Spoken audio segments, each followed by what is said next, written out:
As we return with the Conspiracy Book, a chronological journey through secret societies and hidden histories by John Michael Greer. Roby's journey continues. It looks like the date was 10:30. And I've read the article, but what this picture seems to be is the crusade against them and them coming in and getting them. I'd like to really know what it says up here. One day maybe I'll have it translated. Till then, the Cathars, with the five-pointed star continuous through. All throughout the Middle Ages, religion dominated life in the Western world to an extent that is hard to imagine today.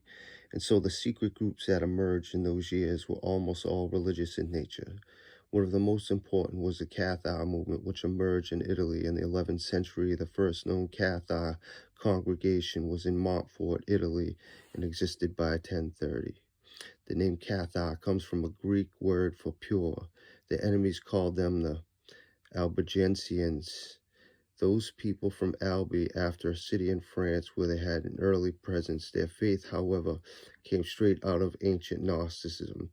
They believed that human souls came from a world of light, but had been trapped in a material world by the trickery of the devil, and that Christ had come to show the imprisoned souls a way to escape. Like most Gnostic sects, they admitted women to the clergy and had a more relaxed attitude towards sex than their Catholic adversaries. Cathar clergy vowed themselves to poverty, celibacy, and vegetarianism, but ordinary believers were free of such restrictions.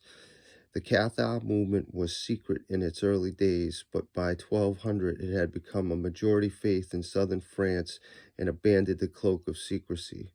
This proved to be a disastrous mistake. In 1209, the Pope proclaimed a crusade against the Cathars. Over the next 35 years, the south of France was ravaged by Catholic armies in a bloodbath that reduced the population of the region by more than half, and the Cathar movement was effectively destroyed. The brutality of the response convinced many other alternative religious movements that total secrecy was necessary to their survival. See also the Gnostics, 1st century CE, the Adamites, 1400. Oh, here's a little thing on the right up.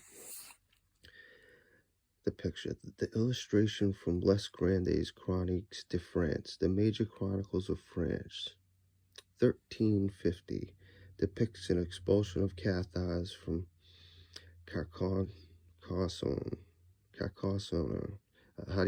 I'm probably butchering this. Carcassonne, France, in 1209, during the Albigensian Crusade. The bloodbath lasted for about 35 years and effectively destroyed the Cathar movement. 35 years, that's crazy. The fall of the Knights Templar. Now this is a good one because this is actually a sketch-up of the leader getting burned at the stake.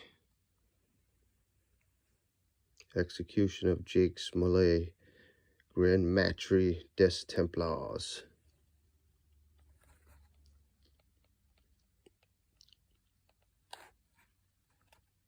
(1307). The Order of the Knights Templar, a great European order of knighthood, was not a secret society founded in 1118 by nine crusading knights. It became rich and influential by the 14th century. Its wealth had made a tempting prize for greedy monarchs, and the defeat of the Christian side of the Crusades deprived the Knights Templar of its official reason for existence, while the Grand Master of the Order, Jacques de Molay, 1243 to 1314, lobbied the kings of Europe for a new crusade. One of those kings, Philip IV of France, 1268-1314, made plans of his own. On Friday, October 13, 1307, Royal officials across France raided Templar properties in the kingdom and arrested every Templar they could find. The charge was heresy. The captive Templars were tortured to make them confess to the laundry list of crimes. Following year, Pope Clemente V, 1264 to 1314, ordered Templars throughout Europe arrested. In 1312, the Knights Templar order was dissolved by the Council of Vienne. Most of the order's members were allowed to join other monastic orders by Jacques de Molay, and 60 other knights were burned by the stake, according to the legend. De Molay called on Philip and Clement to join him before God's tribunal. If so, the curse was effective, for king and pope were both dead within a year. Legend also had it that some Templars escaped arrest and sought refuge in Scotland, and that Freemasonry descends in part from the heritage of the Templars. Whether it was true or not, it helped shape the future age of conspiracies against political and religious absolutism. And anything with ism is no good, in my opinion.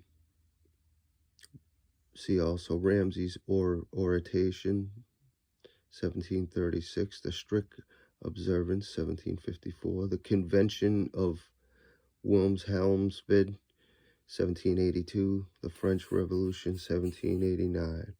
In the 18th century, wood engraving by Jacques Lois David, the last Grand Master of the Knights Templar, Jacques de Molay, is pictured being burned at the stake in Paris in 1314, having been charged with heresy.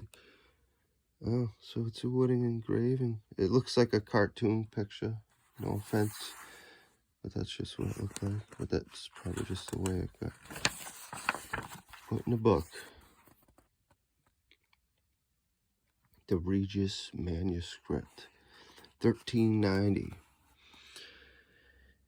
These words come from the oldest surviving set of rules for master stonemasons in Britain. They were copied by hand around 1390 and bound into a book which became part of a library of kings of England around the beginning of the 16th century, and now forms part of the collection of the British Library. Historians call it the Regius manuscript. In 1390, the Stonemasons Guild in Britain were ordinary trade organizations of a kind found all over medieval Europe, like guilds and other trades. They regulated hours, working conditions, and the training of workmen, and also provided charitable services for their members of the community. They had a great deal of traditional symbolism and ornate initiation rules for new apprentice workmen and masters.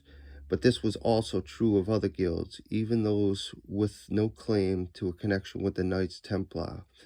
In the centuries that followed the penning of the Regius manuscript, however, the guild system fell apart, swept aside by new conditions as Britain embraced a market economy. Most guilds went out of existence. The stonemason guilds managed to survive by bringing in new members from outside, building trades. In the process, they morphed into Freemasonry and established a template on which nearly a later secret society would be built. See also Schwab's Statutes, 1598, the First Masonic Grand Lodge, 1717. And that's in this book too. So this is 1390. The Regius manuscript, the oldest known record of the craft of masonry, dating from 1390.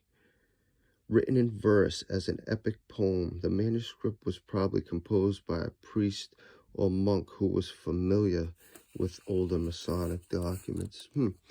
Interesting. That's a fun fact of the day. That's a Christmas present for this year, but it will continue. Next is the Adamites. And to everyone out there, thank you once again for following my channel, and may Jesus stay in your soul. Merry Christmas. Have a nice day.